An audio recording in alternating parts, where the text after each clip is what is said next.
Welcome to the Design Comedy. I am Eric, your architectural designer and draftsman extraordinaire.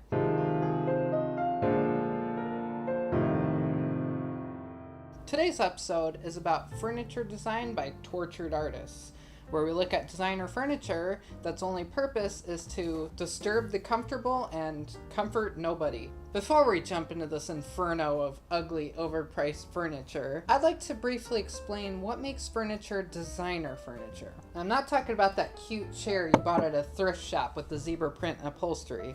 Designer furniture is identified by its name, like the Eames molded chair or the Noguchi coffee table, and almost always goes through some licensing process to certify its authenticity. I'll probably talk more about the differences between original designer furniture and knockoffs in another video, but the point is, this is not the kind of furniture that you fill your first apartment with.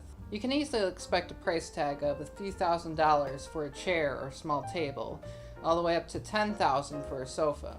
In most cases, you're not just paying for the name. There's a very high standard of quality to ensure everything is built with high quality materials and solid construction methods. So as long as you don't do anything destructive, like juggle chainsaws over it or have children, you'll have this furniture for life. Good designer furniture is also practical in new and unique ways. Ray and Charles Eames, for example, spent years perfecting their revolutionary molded chair design, resulting in a hard chair that's comfortable to sit in without all the extra cushioning. But we're here to talk about bad designer furniture, or what I like to call furniture by tortured artists. These pieces may be built to last, but have no real creative effort put into them, are wildly impractical, or just plain ugly, which I realize can be subjective, but I'm sure there are some things that most of us can agree on, like the only place that this sofa belongs in is in an Ed Gein documentary. These are the kind of pieces that are obviously the result of some tortured artist trying to make some sort of statement, like,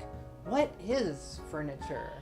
Or, if I sell 6 of these, will that pay for my art degree? So, without further ado, I give you Furniture by Tortured Artists. Number 5.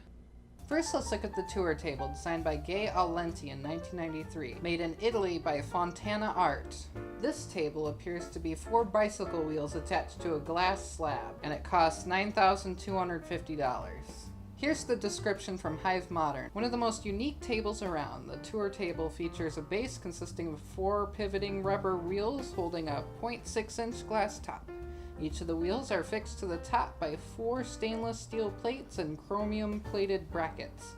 A definite conversation piece in any environment. I can picture that conversation right now. Oh, Karen, if you needed a new dining table, you should have talked to me. You didn't have to fashion one out of the scraps from your garage. Oh, there's more. Please note, the wheels are not functional and should not be used to move or shift the table. The table should be raised to be moved.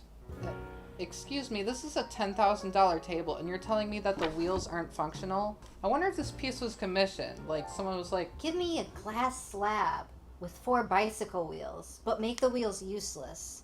I'll give you $10,000 for it. Moving on. Number 4. Next we have a chair that says, sit on my face. This is the Nemo Chair designed by Fabio Novembre in 2010, made in Italy by Driade. In case the chair wasn't creepy enough on its own, here's one of the staged promotional photos for it.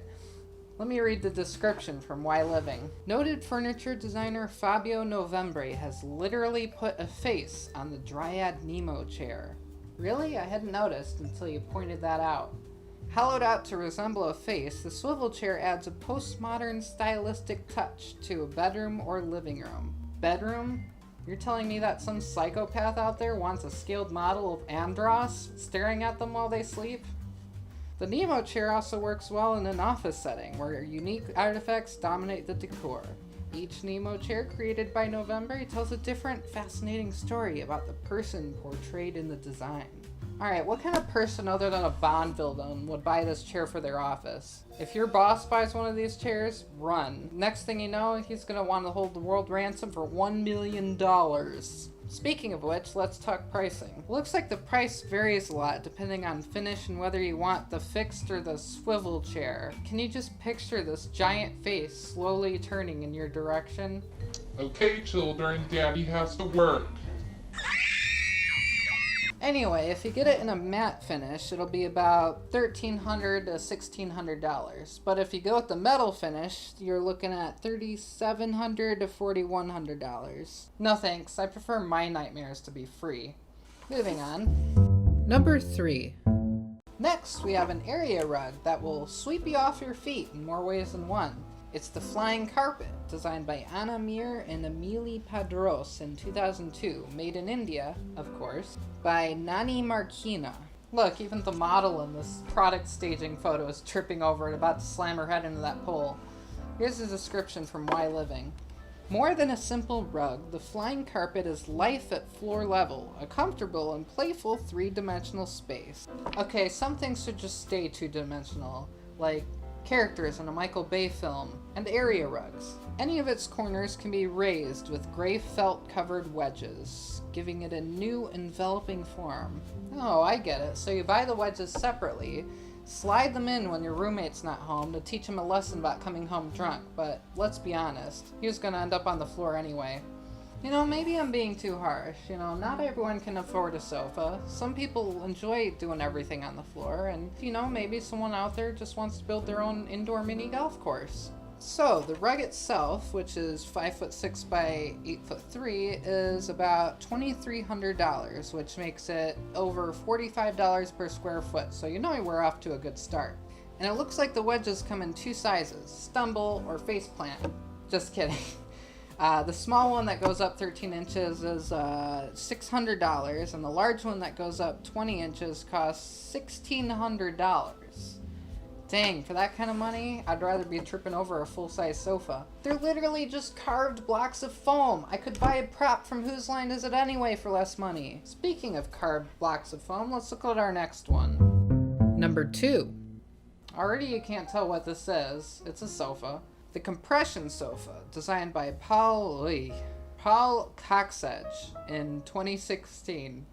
The sofa is made in the Netherlands by Mooi. Here's the description from the Modern Shop. A triumph of synergy between opposites. Paul Coxedge's compression sofa pays the ultimate tribute of respect to the beauty and nature of different materials and their interaction. A smooth slab of Carrara marble is compressed into a large rectangular block of foam, creating a solid nest amongst the softness of the foam, which loses its linear edginess and acquires a sinuous, flexuous, comfortable look.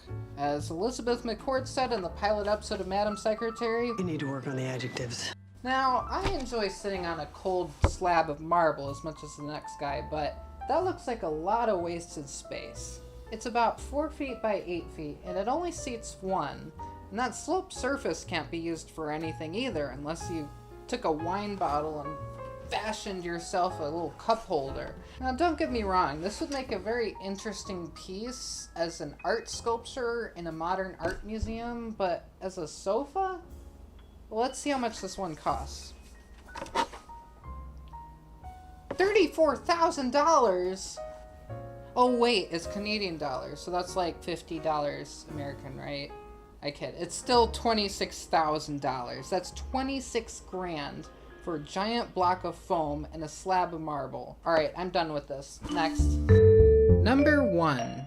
Here we have an ordinary looking sofa, a little bit more classical in style than modern, but if you look to the right, there's a strange piece attached. That's the base. The picture's sideways. This is the Charleston Sofa, designed by Marcel Wanders in 2016.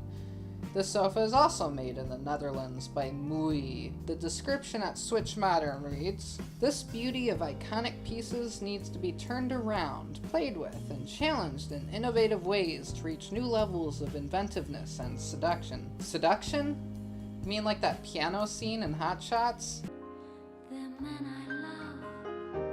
Charleston by Marcel Wanders is a classic sofa, elegant and comfortable, dressed in stylish dark brown leather with embroidered accents that has been shifted into a vertical posture. Its grace becomes slender and elongated, tall and majestic. And he'll be big and strong. While it plays with our mindset and expectations. Well, it certainly plays with our expectations, alright? I expected a sofa, not the corner of a padded room. And the price, $12,600. You can't beat that. Just buy a bunch of them, create a trendy lounge where nobody's comfortable, because of course that's not the point. It's art, it's fashion, it's chic, it's complete and utter nonsense. That makes 2 sofas in this video that are not designed for comfort, cost more than my living room, and can only seat 1 person. At least the tour table allows the entire surface to be used to actually put things on. At least the Nemo Chair, as unsettling as it looks, is molded to the human body, looks comfortable enough to sit in. Even the flying carpet has the user in mind when creating this rug that can also be used for seating, despite the oversight of it being a trip hazard. But these last 2 entries are perfect examples of bad furniture design. Don't get me wrong, as a designer, you should be unconventional. Go crazy, design something that no one's ever seen before. But always keep the user in mind. Because if breaking convention is the only thing you're bringing to the table, then you're not making furniture. You're just making a novelty statement. Paying attention to how your design will actually be used is what sets these novelties apart from the works of Le Corbusier, Charles and Ray Eames, George Nelson, Eero Saarinen, whose decades-old designs are still being used and sold today, both originals and knockoffs. Nobody's gonna make a knockoff of the compression sofa because nobody's gonna wanna buy it. Nobody has a use for it. I want to continue this conversation in the next video, where I talk about some of my favorite examples of furniture design, some of which I actually intend to buy after I save up enough money. If there's anything in this video that you disagree with, please leave a comment below. Until then, draft on, CAD monkeys, and I'll see you in the next video.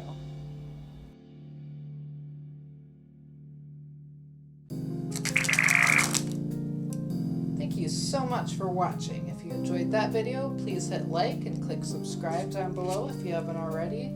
I upload new videos every Friday, so stay tuned and I'll see you very soon.